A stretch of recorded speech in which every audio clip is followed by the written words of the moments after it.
You are listening to a series called Botanical Lessons from My Life. Story 1: Blackberry Cavern.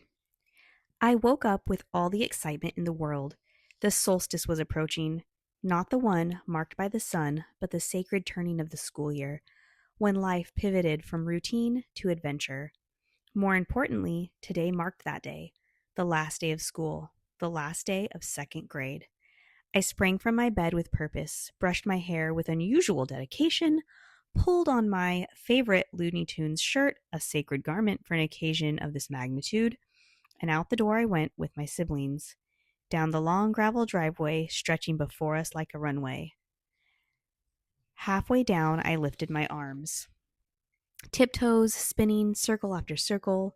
The gravel crunched beneath my light blue tennis shoes, dingy worn, proud witnesses to a year of playground negotiations and recess adventures.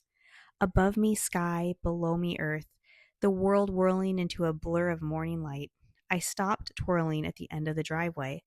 Though the spinning continued privately inside my head, I narrowed my gaze down the farm road, the endless ribbon of dust and promise, searching for the distant glow of our approaching school bus. It was a long road, so I curled my hands into two small cylinders and placed them over my eyes, organic binoculars, scoping out whether anything was stirring in the distance.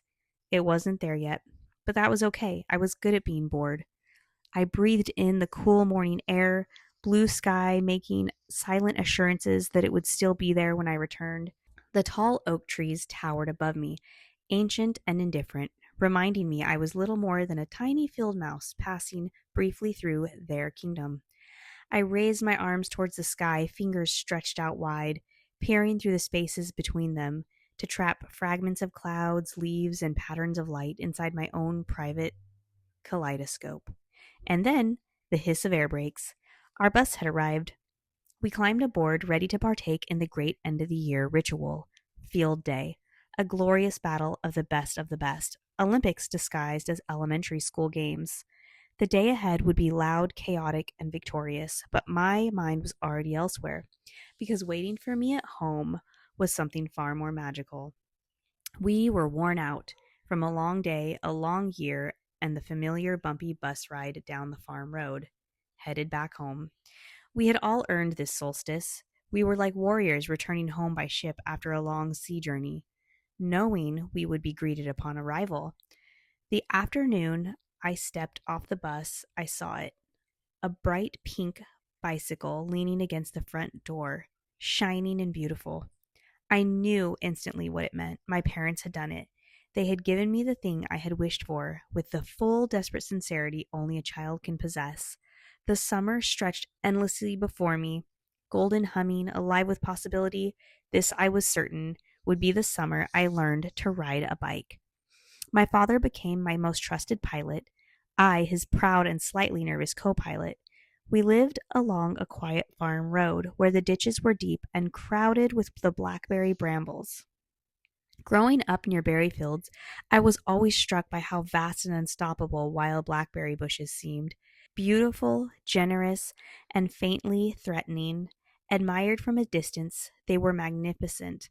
Up close, there were consequences. Training began immediately. Hands gripping handlebars, heart pounding, pedals wobbling beneath uncertain feet. My father ran behind me, one steady hand on the back of the seat. "Keep pedaling." I pedaled furiously, legs pumping with the heroic determination, wind in my hair, triumph rising, balance almost, confidence blooming, and then, without warning, he let go. The exact moment I realized this, terror overtook triumph. The world tilted, the handlebars betrayed me, the road lurched sideways, and I swerved, then vanished. In an instant, I was sucked into the black hole of Blackberry Cavern. I felt as though I rolled forever, branches, thorns, leaves, and sky blurring together, earth, and then thud. Everything stopped. Cool dirt pressed beneath me, ancient and quiet. Somewhere above, a bird continued singing, indifferent to my destruction. Shards of sunlight flickered through the tangled vines, spider webs shimmered like celestial traps. When my soul finally returned to my body, the realization came: the betrayal. My father was a villain. But the anger did not stop there. It spread wild, immediate, total. How long had they all been planning this? The trees, the sky with its gentle promises, the morning air that swore it was my friend, all of it lied. The entire world had conspired to deliver me into thorns. Emerging from the brambles was no small feat. Blackberry bushes are not passive observers. They cling, they insist, they collect their toll. I crawled out scratched, breathless, decorated in thorns and outrage. My father stood above the ditch, trying unsuccessfully not to laugh. You did great. Great? I had perished. But this was my first lesson in courage, because to unlock new skills, the universe sometimes requires a sacrifice. You're not told what it will be ahead of time. There is simply a silent agreement. In exchange for my pilot's license, I would offer 1 ounce of bravery, 4 band-aids, a bruise, sweat, and dignity, non-refundable. The sacrifice was accepted, and it was worth it. By summer's end, I was flying down that same farm road, wind rushing past, balance no longer a negotiation but a fact, and the blackberry ditches, once monstrous and menacing, became merely part of the landscape. Still wild, still waiting, but no longer my undoing. Blackberry Cavern had taken its offering, and in return, it had given me something far greater.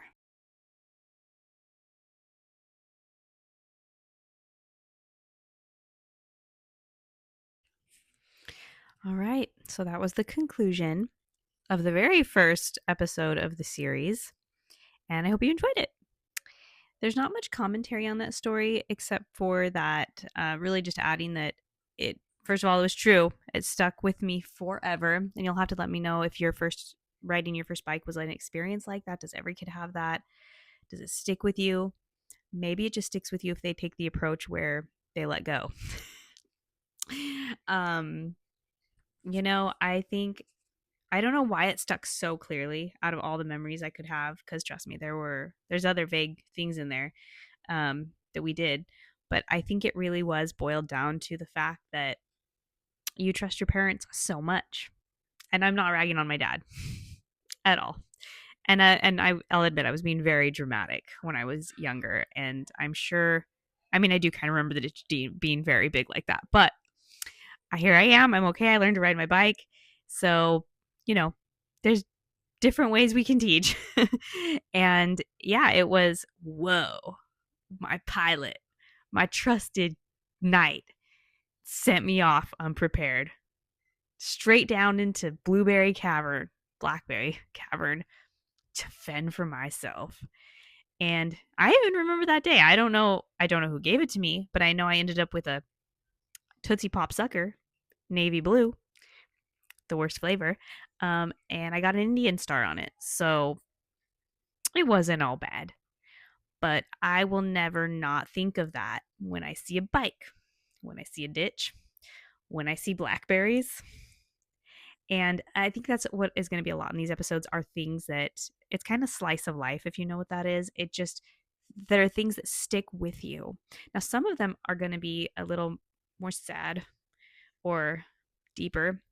But to start off with, I just wanted to add a very, an experience I think we all have. And that is the very base of that, realizing that sometimes we get let go and we got to take it from there. So that's all I'm going to add to that. And I will try to post my other ones. I have so many, and I will try to post one a week. But I did not realize how long it takes to put them all together in editing with the voiceover. Still enjoyable. Anyways, have a good day, guys.